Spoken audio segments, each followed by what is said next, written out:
बहुत पुरानी बात है। एक छोटे से कस्बे में एक साहूकार रहता था।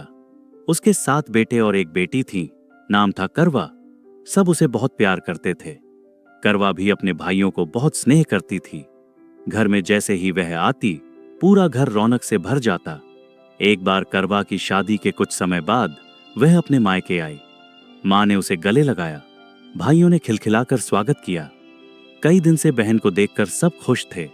शाम को जब भाई अपना व्यापार बंद करके लौटे तो देखा बहन कुछ उदास सी बैठी है, चेहरे पर थकान और आंखों में बेचैनी। भाई बोले, अरे करवा, क्या हुआ?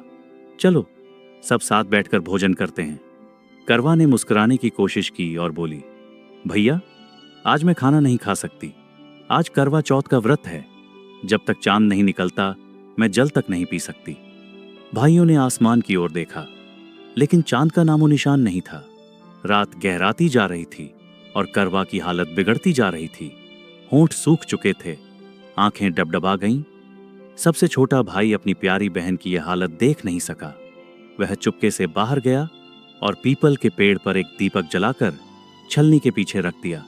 दूर से देखने पर ऐसा लगा जैसे चांद निकल आया हो। वह दौड़ता हुआ बहन के पास आया और बोला, दीदी देखो, चांद निकल आया। करवा ने आंगन में आकर ऊपर देखा, उजाला फैला था। उसे लगा सच में चांद निकल आया है। वह तुरंत अर्घ्य देती है, प्रणाम करती है और भोजन करने बैठ जाती है।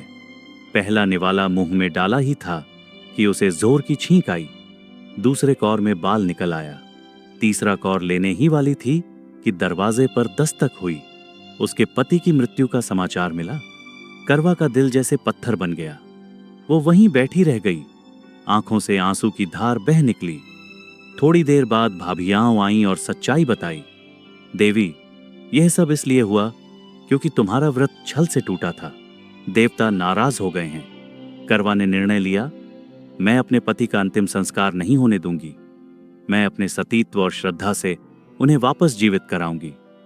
और फिर वह पूरे 1 साल तक अपने पति के शव के पास बैठी रही। ना घर लौटी, ना व्रत तोड़ा। वह हर दिन भगवान से प्रार्थना करती रही और पति के शरीर के पास उगने वाली बारीक सुई जैसी घास को एकत्र करती गई। 1 वर्ष बीत गया। फिर वही दिन आया, करवा चौथ का दिन। घर की सभी भाभियां व्रत रख रही थीं। सब आशीर्वाद लेने आईं। करवा बोली, भाभी, यम सुई ले लो।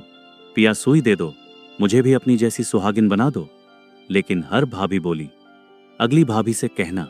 जब छठी भाभी आई, उसने कहा, करवा, तेरे व्रत में विघ्न सबसे छोटे भाई ने डाला था, इसलिए उसकी पत्नी में ही शक्ति है कि तेरे पति को जीवित कर सके। जब वह आए तो उसे जाने मत देना। आखिर में सबसे छोटी भाभी आई। करवा ने वही बात दोहराई।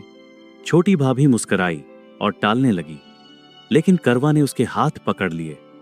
नहीं भाभी, आज तुम बिना मेरे पति को जिंदा किए नहीं जाओगी। भाभी छुड़ाने लगी। खींचतान हुई। करवा रो पड़ी, पर हाथ नहीं छोड़ा। आखिर में भाभी का दिल पिघल गया।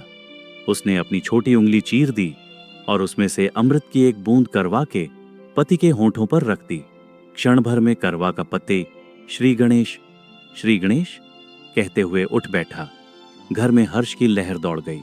देवताओं ने भी आशीर्वाद दिया। तुम्हारे सतीत्व ने मृत्यु को भी हरा दिया। तुम्हारा सुहाग अमर रहेगा।